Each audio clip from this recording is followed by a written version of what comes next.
day, Peter Clayton. I'm very well, thanks, Jeremy. How are you? I'm very, very well too. I'm Jeremy Cordeaux. Peter Clayton's behind the camera. Welcome to the Court of Public Opinion from the garage, where I hope you'll get a little taste for the sort of stuff we do, and maybe join us on Friday and get more involved. By that I mean just make a phone call and have your say about what you will. Put in your 10 cents worth or your 2 cents worth. The programs are brought to you with the very best wishes of a couple of wonderful sponsors. See, in the world of, the real world, I mean, you can't do very much without sponsors, really good ones. And I'm blessed. I have the Rising Sun Inn, which is on Bridge Street at Kensington. It's built in 1845, lots of atmosphere. It's an inn, a pub with a beautiful bar, fantastic wine cellar, and a great menu. Great staff, make you feel very welcome and look after every one of your needs. All you got to do is to just say, well, next time I'm in town, I don't know where you're watching this, of course it could be absolutely anywhere. But if you're in town or coming to town, just make a visit to the Rising Sun Inn. That's the pub that has won the award for the best pub in South Australia. And you can see that certificate hanging up there in the bar. And my other fantastic sponsor is Elder Fine Art. This is one of the great art galleries, not just of Australia, but the world. Now, I know there are a few others that are perhaps globally more famous, but this man is quite remarkable. He sells to the world. He's always looking for notable Australian and international art, which he can offer to the world. So if you've got something on your wall and you aren't quite sure of its heritage or origin, and you say to yourself, well, I like it, but I wonder how much it's worth. Well, it's pretty easy. You can ring. I can get the number for you. Might have to grab my glasses. But you can ring Jim Elder or Helen and say, I'd like to take advantage of that offer that Jeremy Cordeaux makes us in the Court of Public Opinion, that we can have a free appraisal. And you can. The telephone number is 8267 2869. 8267 2869. Jim or Helen Elder, if you're looking to sell, of course if you're looking to buy, it's wonderful, but for the purposes of this message, if you're looking to sell and discover, you know, the value of art that you may have just hanging on the wall, then you might say, oh, well, I'm going to hang it more prominently now that I know what it's worth.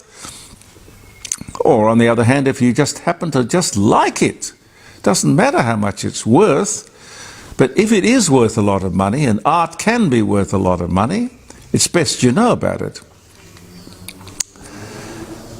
12 months ago, yesterday, was the anniversary of the voice referendum. I can't really remember getting so kind of wound up about anything for a long time. I had a vote no sign stuck up on my fence. I don't know if it did any good or did any harm. All I know is that it was a bad idea. We are not a country divided by race, and God help us that we never are. The left think nothing of the democratic process of division. Well, maybe they'd be a bit more careful in the future. All over the country, they are somehow manoeuvring to get this voice thing through the back door or another door. Labor will keep it up indefinitely. I really don't know what their main game is. What are they hoping to fix? It's a bit like climate change in Australia with, 1.3 3% of global emissions being caused by Australians. I mean, what is the problem we are trying to fix? The Labor premiers have decided to ignore His Majesty King Charles when he visits Australia soon. They are snubbing the monarch. That's not what the vast majority of Australians would want. But to them, what the hell does that matter? Total disrespect. The highest office and officers in the country would have known for ages the dates of the visit. I'm going to try and get Professor David Flint from the Monarchist League on the show on Friday, round the dining room table. Jeremy Cordeaux, 9 to 12, live streaming. Yes, I'm sure he'll have an opinion. See what he makes of it. But, you know, I talked to you, as I did a moment ago, about the Rising Sun being built back in 1845. Sydney, where they were building stuff. Oh, beautiful buildings. Beautiful buildings in the 1780s and the 1790s. Aboriginals had been there for 60,000 years, they tell us. 60,000 years. Nothing. Now that may be a good thing. I'm not making a value judgment. Wouldn't be my choice to live in the dust. They built nothing. Is that what these people want Australia to go back to? I don't think anyone's ever asked them. Let's say we hand back that small part of Australia that they don't already own. It's getting on for 3/4 of the country, 75% of the country. How would that work? Has anyone ever asked them?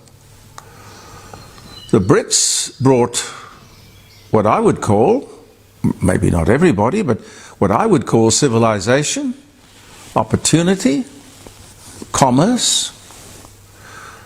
What would Aboriginals bring? Or let alone have brought to the country? Dot paintings was very recent. That was 1970. I don't know. I really don't know. That was a white man's invention, not Aboriginal. It was a white man's invention, that's true. And Albert Namatjira, great artist, I love his work. He was taught by white people at a mission how to paint, and he was just one of these God-given, gifted people who was able to take to it wonderfully. I don't think you can buy an Albert Namatjira now for under $40,000 or $50,000. And quite rightly so too. I don't know what these people, as I said a moment ago, I don't know what the problem is they're trying to fix. Now, something a bit different. We have a remembrance coming up. It's an exhibition at the State Library of South Australia. And you know what it is in remembrance of? It's the Australian motor car and the Australian motor car industry. Can you believe that? The car industry is reduced to a memory in Australia. I never thought I'd ever see that great Australian car industry relegated to a memory. Successive Liberal and Labor governments have failed to understand the importance of the car industry. Old man Holden, when he was making carts and horses and harnesses, he understood what the importance of transport was. Now, it's a disgrace, really. Senator John Button and the Button Plan, God help us, that was under Keating. That was the death knell. What the hell would this idiot know about the car industry? A left-wing socialist Labour guy from the 1950s, a member of the party when Whitlam and Labour sold out the workers of Australia. So, of course, the car industry was in their sights. You want to listen to it again, you can. It's simply, you just Google, go to Google and say, what can you tell me about the Lima Declaration? It'll tell you.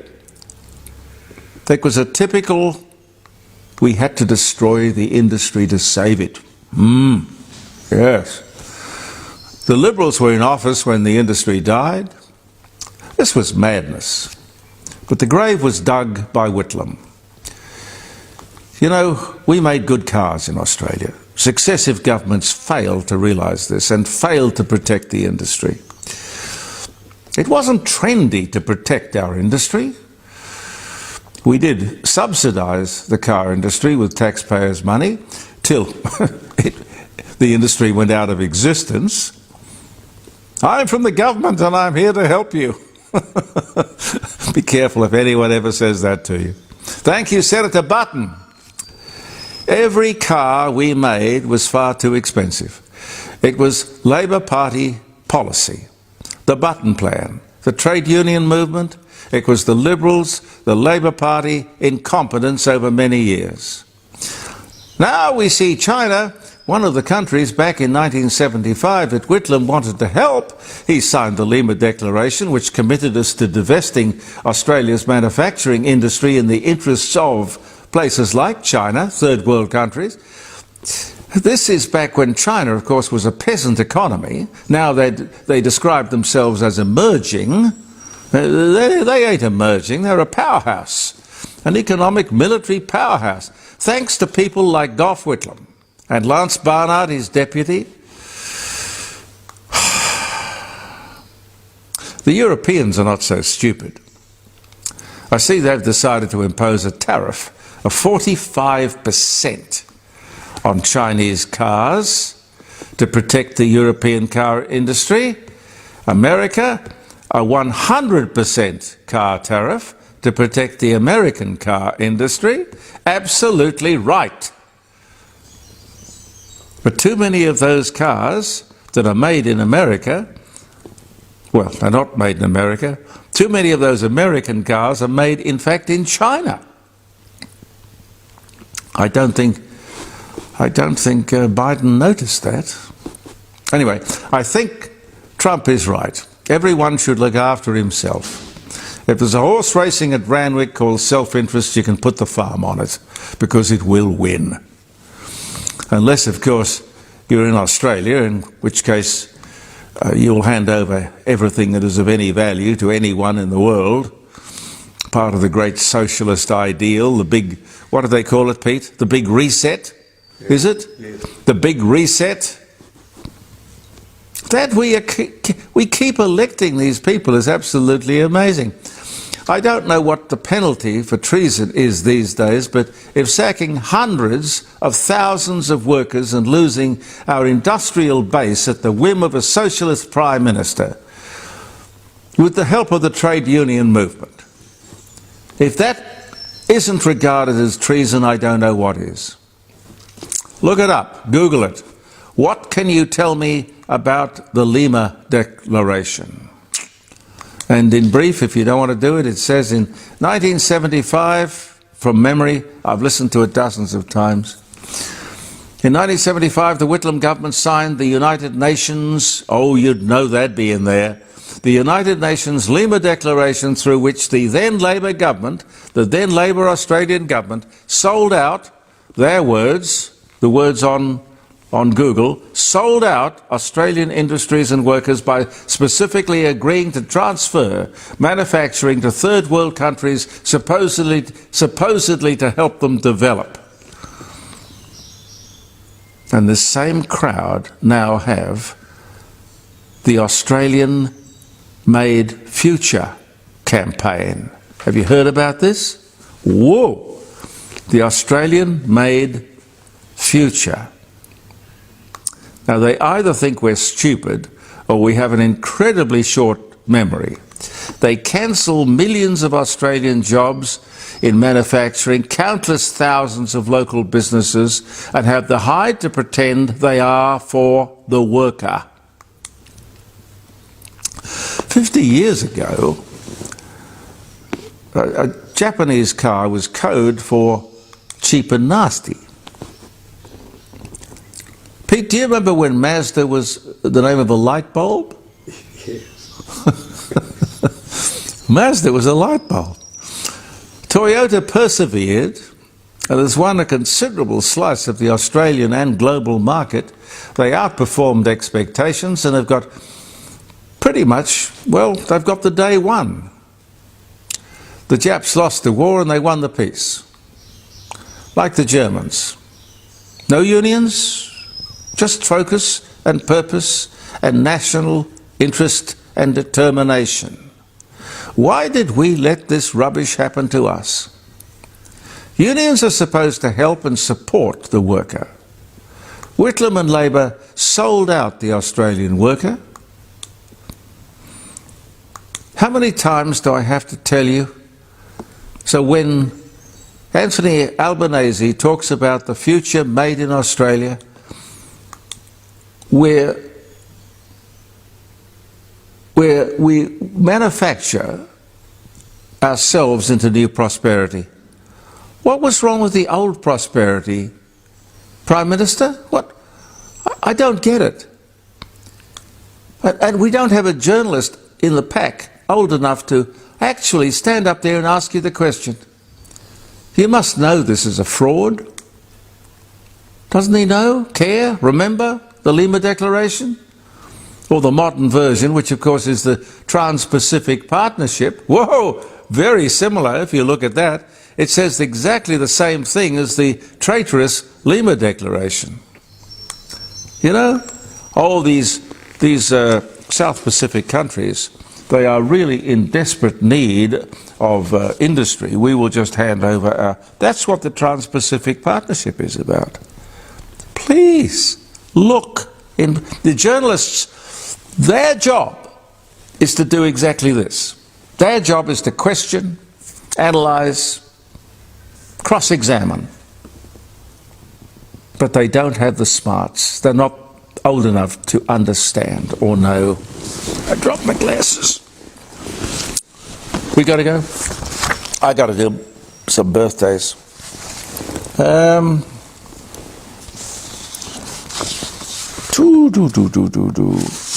Where are we? Oh yes, the 15th. I hope it's going to be a great day on the 15th.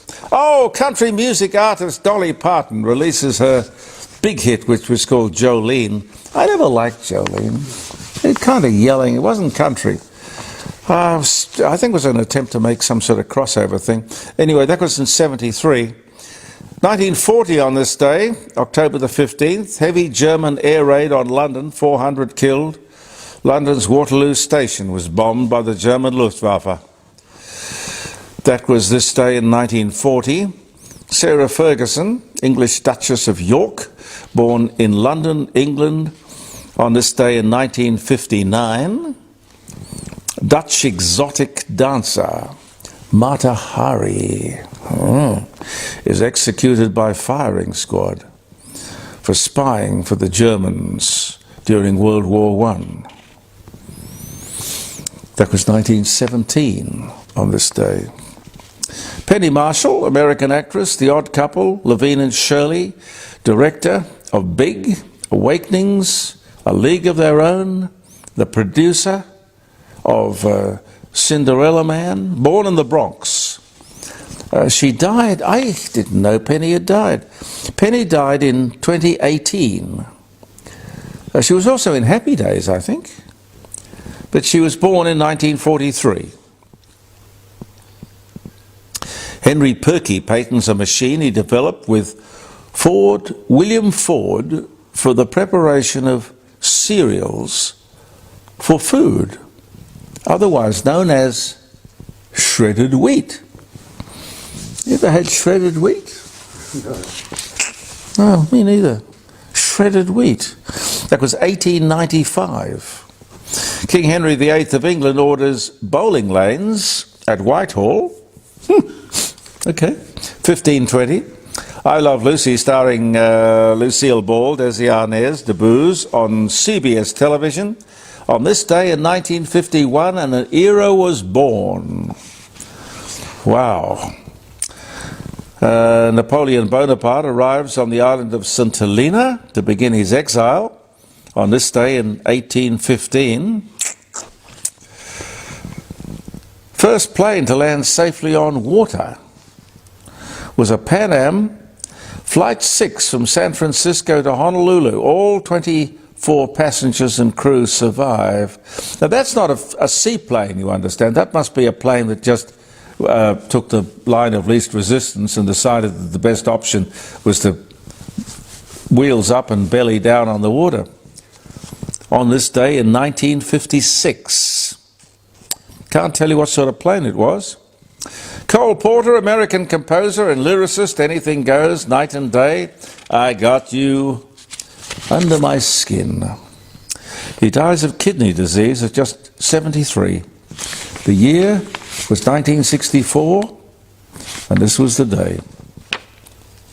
Chris de Burgh, British-Irish pop and art rock singer, Lady in Red, born Argentina, 1949. The Great Dictator, it's a wonderful movie. 1940 was the year. Charlie Chaplin, a satirical, social, political commentary. The Great Dictator. He looked more like Hitler than Hitler, you know. 1940 was the year. Although maybe back in, I don't know, maybe back in that time the funny little moustache in the front of the nose was fashionable. And lots of people had them. I don't know. It's weird. Nelson Mandela and the South African president, F.W. de Klerk, awarded the Nobel Peace Prize. One of Caroline's favourites. P.G. Wodehouse, British-American writer, Bertie Wooster novels, born 1881. And he died, when did he die?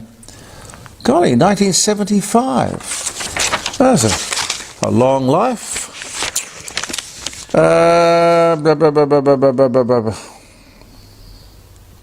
Maybe one more. 1885, Frank Hurley, Australian photographer, Ernest Shackleton's Imperial Trans-Antarctic Expedition. 1914 to 1916, the Australian Army, World War I, World War II. Born in Glebe, New South Wales. Died in 1962, but born this day in 1885. The great Frank Hurley. Oh, and The Untouchables, starring Robert Stack, premieres on US television on this day in 1959. Do you remember the day for any reason? I hope it's been a very happy day. Thank you very much for being with us in the Court of Public Opinion here in the garage. We'll be back tomorrow. And of course, don't forget Friday around the dining room table. Lots of interesting guests and stuff for 3 hours, live streaming. Say goodbye, Peter. Goodbye. Peter and I say goodbye, and we'll see you in the morning. Believe in yourself, and thank you for viewing the Court of Public Opinion.